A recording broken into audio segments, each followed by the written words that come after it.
معاشرے میں جو عام سب سے بڑا مسئلہ ہے وہ دو تین مسئلے جو بنے ہوئے ہیں. نمبر ایک رزق، نمبر دو بیماری، اور نمبر تین رشتوں کے مسئلے. یہ تین بنیادی آج جو معاملات چل رہے ہیں کہ جی رزق پورا نہیں ہو رہا، یا پھر دوسرا یہ ہے کہ بیماری ہے جسم سے جاتی نہیں، تیسرا یہ ہے کہ جی رشتے نہیں ہوتے، بہنوں کے، بھائیوں کے، اپنے رشتوں کا مسئلہ ہے. تو درود پاک کے میں تینوں علیحدہ علیحدہ آپ کو تینوں کے لیے بتا دیتا ہوں، وہ نوٹ کر لیں، اللہ پاک تمام پہ رحمت فرمائے گا. ایک تو وہ گھڑی ماشاءاللہ وہ 5 ہی بجا رہی ہے صبح سے، تو اس کا بھی کوئی انتظام کریں، اللہ پاک توفیق عطا فرمائے. تو اگر آپ کو رزق کا مسئلہ ہے تو آپ 7 چیزیں بنائیں گے، 7 اوقات.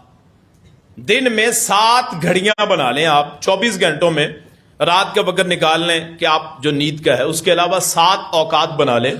ان 7 اوقات میں 21 مرتبہ درود ابراہیمی پڑھے گا آپ کو اگر رزق کا مسئلہ ہے، یعنی 21 مرتبہ 7 مواقع پہ 7 اوقات میں پڑھنا ہے. انشاءاللہ ایک ہفتے میں آپ کا انشاءاللہ رزق کا مسئلہ حل ہو جائے گا.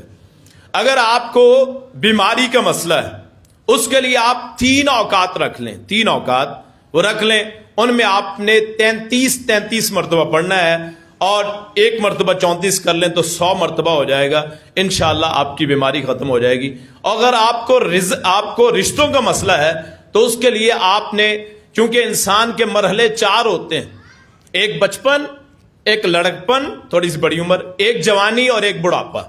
یہ 4 اوقات کے لحاظ سے آپ 4 رکھ لیں. یہ 4 چیزوں کے لحاظ سے، چونکہ آدمی کے ویسے 7 مراحل ہوتے ہیں لیکن 4 بنیادی ہیں، تو یہ 4 اوقات رکھ لیں کوئی بھی دن میں.